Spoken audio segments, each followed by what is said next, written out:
Okay, now we'll demonstrate how to set up nitrous oxide using the map switching feature, the ECU's ability to run a window switch, as well as wide open throttle switch.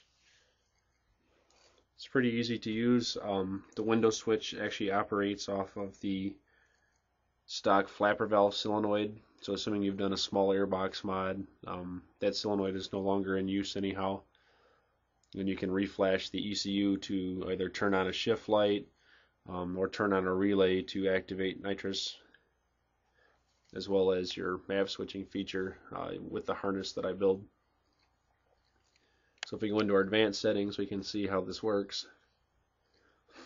Up here you've got your reprogram IAC, which is the airbox solenoid, and you've got a arm criteria, disarm criteria. On my bike I've got it set up to turn nitrous on at 6,000 RPM. It's giving me a little warning here telling me that I've now reprogrammed my flapper valve solenoid. Hit OK. And I will shut it off at 10,800 RPM. You want to make sure that your rev limiter is set higher than this value. You don't want to spray nitrous into the rev limiter. And then for solenoid activation, you've got normal, which is anytime the engine RPM sees that, it would turn it on. Or if you check it, you can do it with throttle position sensor greater than 85%. So basically, wide open throttle between 6 and 10,800 RPM, we'll be able to turn nitrous on, as well as run our secondary ignition and fuel map. There's a bunch of other values in here, settings, but most of which we don't need to worry about at this time. Other than now we are spraying nitrous, there is one other thing I will do is you can turn the ignition dwell time up to get a better spark. Right now the current maximum set point you can put on there is 120%, so we'll go ahead and select that. Hit close. We'll edit our fuel map. As you go through tuning your motor map, which is this one right here, your TPS fuel map, for all your aggressive throttle stuff. Let's say you've got a bunch of cells in here that through the course of your dyno tuning all got changed. See, a little bit of fuel got pulled out here.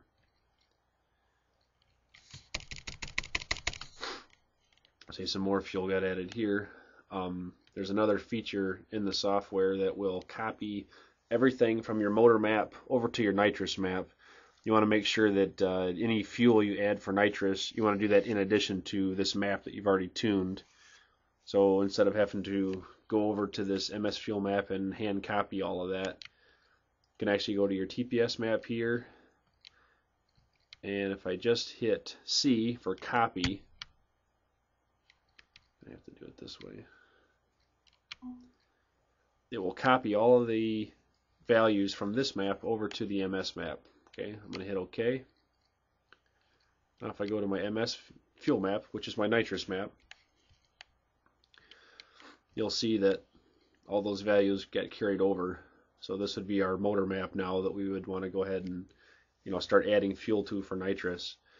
In my particular case, I turn nitrous on from 6,000 to 10.8 from 85% throttle and more. So I want to make sure I overlap those cells due to blending and averaging and how the ECU figures out where it's at. So I'm going to back up one RPM level as well as one throttle angle. So I'll go from 70 to 100% throttle from 5,600 RPM. I'm just going to carry it all the way as far as the software will go here, 12,800.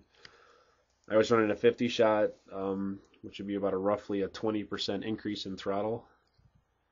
And if we want to do 20% real easily, we can use this asterisk button here 4 times. First time I hit it will give me a 5% bump in fuel, 10%, 15%, 20%. So now in these values here, in this MS fuel map, which is for nitrous, I've got 20% more fuel than I do in this motor map here in these areas. Okay, so that's our fueling. Same thing for ignition. probably not going to do a whole lot of tweaking of our ignition maps in here for the motor, but um, the same principle applies for copying all these values over. If we hit C,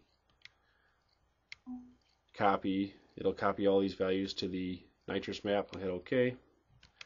Go over to the nitrous map and you'll see that all those values are there.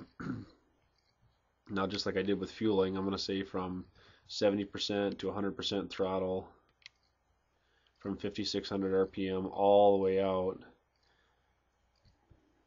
I'm going to go ahead and pull some timing out. So here I'll use the negative button. Let's, for example, pull 2 degrees of timing. Okay, so now we're done in the ignition here. We'll check our limiters again. So we're set for 11,200 RPM, which is good because we had our nitrous stop spring at 10.8. At this point, it would be a good idea to check your map switching. If you bought a harness from me, it should work automatically, assuming you've got your toggle switch on. But to make a dry run without the bottle turned on, to make sure that your air fuel gets quite a bit richer when you hit wide open throttle, between 6 and 10,800 RPM. Once that's verified, you can move on to actually spraying it and get your tune tweaked in.